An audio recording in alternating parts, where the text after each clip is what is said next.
Bom dia, boa tarde, boa noite, queridas amigas, queridos amigos do Centro Espírita Caminho de Luz. É com muita alegria que eu estreio hoje no quadro Refletindo com Emmanuel, tentando contribuir um pouco para as nossas reflexões em torno dos ensinamentos do Cristo, a partir das reflexões, dos comentários do grande Espírito Emmanuel, que nos brinda com reflexões tão maduras, profundas, para nosso cotidiano, trazendo os ensinamentos de Jesus para dentro das nossas reflexões diárias.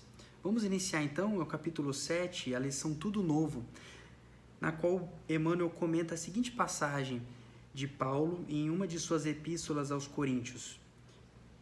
Disse Paulo: assim é que, se alguém está em Cristo, nova criatura é. As coisas velhas já passaram, eis que tudo se fez novo. Então Emmanuel comenta: é muito comum observarmos crentes inquietos utilizando recursos sagrados da oração para que se perpetuem situações injustificáveis, tão só porque envolvem certas vantagens imediatas para suas preocupações egoísticas. Semelhante atitude mental constitui resolução muito grave. Cristo ensinou a paciência e a tolerância, mas nunca determinou que seus discípulos estabelecessem acordo com os erros que infelicitam o mundo. Em face dessa decisão, foi à cruz e legou o último testemunho de não violência, mas também de não acomodação com as trevas em que se compraz a maioria das criaturas. Não se engane o crente acerca do caminho que lhe compete. Em Cristo tudo deve ser renovado. O passado delituoso estará morto. As situações de dúvida terão chegado ao fim. As velhas cogitações do homem carnal darão lugar à vida nova em espírito, onde tudo signifique sadia reconstrução para o futuro eterno. É contrassenso valer-se do nome de Jesus para tentar a continuação dos antigos erros. Ou quando notarmos a presença de um crente de boa palavra, mas sem o íntimo renovado, dirigindo-se ao Mestre como um prisioneiro carregado de cadeias, estejamos certos de que esse irmão pode estar à porta do Cristo, pela sinceridade das intenções. No entanto, não conseguiu ainda a penetração no santuário do seu amor. Veja então, meus amigos, que lição importante para nós trazermos para o nosso cotidiano, que reflexões profundas que Emmanuel nos brinda, que Emmanuel nos presenteia sobre esse trecho de uma das epístolas de Paulo aos Coríntios. E por que é tão importante essa passagem? Porque Emmanuel traz para nós a reflexão em torno do que significa ser cristão. Porque hoje em dia é muito comum as pessoas dizerem seguirem o Cristo, as pessoas dizerem terem se convertido ao cristianismo, sem contudo entender e compreender a verdadeira transformação que implica seguir Jesus. Essa transformação implica, como diz aqui Emmanuel, uma verdadeira revolução da nossa atitude mental. É por isso que no parágrafo 1º, Emmanuel identifica o problema da oração, o problema do uso incorreto da oração, que nada mais é do que a nossa ligação com Deus e com o plano espiritual. E a partir do momento em que a oração se mostra defeituosa, ou seja, se mostra voltada para preocupações imediatas, materiais, egoísticas, na verdade isso reflete a nossa atitude mental incorreta. E esse alerta nos mostra que o nosso íntimo não está verdadeiro e renovado, que embora nós nos dizemos cristãos, não empreendemos ainda a viagem de autoconhecimento, de autoburilamento que impõe nós afastarmos nossos comportamentos atávicos, nossos vícios do passado, para vivermos uma paisagem mental totalmente nova. Ser cristão implica revolucionar a nossa atitude mental, como disse Emmanuel na segunda frase da sua mensagem, a nossa atitude mental, a nossa paisagem mental. E isso é muito interessante porque ser cristão implica, em algumas vezes, a compreensão de determinadas hipóteses que, a princípio, seriam contraditórias no ensinamento do Cristo. Porque o Cristo ensina paciência e tolerância, como diz Emmanuel, mas jamais a acomodação.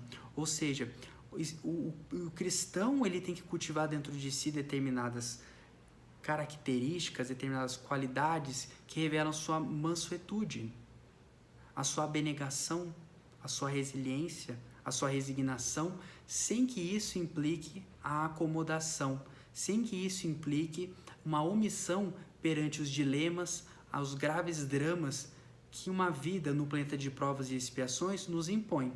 Ou seja, nós não podemos apenas nos limitarmos a dizermos ser cristãos. Nós temos que ir além disso. Nós temos que empreender essa mudança na nossa atitude mental. E é isso que o Cristo espera de nós. Quando o Cristo nos convida para caminhar com Ele, Ele não nos convida para caminharmos no acostamento, Ele não nos convida para assistirmos Ele caminhando. Como nós, há tantas encarnações já fizemos em outras religiões, de meramente nos limitarmos a sermos espectadores da divina passagem de Jesus pela Terra. Não. Jesus nos convida para ir além. Jesus nos convida para caminhar ao lado dele. Mas para caminhar ao lado dele, Jesus espera de nós um pouco mais do que uma mera atitude passiva. Um pouco mais do que a mera atitude daquele que se diz cristão, mas não se impõe o dever de modificar a sua paisagem mental. Seja na oração, seja nos seus atos cotidianos, seja seus pensamentos a todo momento. E é interessante isso porque quando Jesus nos traz as lições que ficaram gravadas no Evangelho, ele traz o bem-aventurados os aflitos, ele traz bem-aventurados que são misericordiosos, ele traz a lição do amai os vossos inimigos, ele nos traz a certeza da imortalidade da alma, ou seja, ele nos traz a verdadeira lição consoladora, a verdadeira promessa da felicidade eterna. Mas o Cristo, em contrapartida, exige algo de nós. Ele exige e nos diz que muitos os chamados, mas poucos são os escolhidos. Nos diz que a porta é estreita e que nós temos que tomar cuidado com a porta larga das tentações e nos esforçarmos para passarmos pela porta estreita. Ele nos diz que não basta nós nos atemos a fórmulas, a dogmas, que nós temos que buscar a verdadeira pureza, porque Jesus nos convida para nos modificarmos completamente, para nos fazermos homens novos, mulheres novas, para nos libertarmos das algemas que nos prendem à matéria, as algemas que nos prendem a comportamentos delituosos, a comportamentos deletérios, a comportamentos que não condizem com a promessa da vida eterna, com a promessa da imortalidade da alma, com a promessa dos verdadeiros bens, dos bens imateriais, das nossas virtudes que ninguém pode tirar de nós. E isso implica nós nos transformarmos, isso implica nós termos o nosso íntimo renovado. E quando nós refletimos sobre isso, e aqui fica o alerta muito importante, é necessário que nós tenhamos muita humildade, que nós não pensamos que por sermos cristãos, que por sermos espíritas, já terminamos o nosso caminho, que já estamos à frente no nosso caminho. É preciso ter humildade, abandonar a vaidade, o orgulho, o egoísmo, para nós não cairmos no erro de ver o cisco no olho do outro, mas não vermos a trave no nosso olho. É preciso a reflexão sobre as nossas condutas, a reflexão sobre os nossos pensamentos, por mais dolorosa que ela seja, por mais dolorosa que seja a descoberta de nós mesmos, é preciso que nós encaremos isso com verdade, com sinceridade, entendemos o que somos, a nossa luz e a nossa sombra, para que possamos então afastar a sombra e nos fazermos apenas luz, e nos fazermos a luz capaz de caminhar com o Cristo, porque é isso que Ele espera de nós. Então fica aqui o convite do Emmanuel, para que nós não fiquemos à porta do Cristo, mas que nós penetremos no salão do seu tesouro infinito, mediante a modificação de nós mesmos. Vamos então, meus irmãos, temos muita atenção com a nossa oração, com a nossa atitude mental, mantemos a nossa vigilância para com os nossos pensamentos, porque se a nossa atitude mental, se a nossa oração não for condizente, não nos ligar plenamente ao plano espiritual, aos espíritos superiores, certamente ela nos ligará aos nossos irmãos do passado que tentam nos segurar a essas cadeias que o Emmanuel menciona. Não vamos elevar nosso pensamento a Jesus presos por essas cadeias. Vamos nos libertar delas. Esse é o momento, esse é o convite do Cristo. Já passou a hora de nós aceitarmos. Que a paz do nosso Mestre Jesus, nosso meigo Rabi, se faça presente nas nossas reflexões e nas nossas condutas diárias. Um abraço a todos.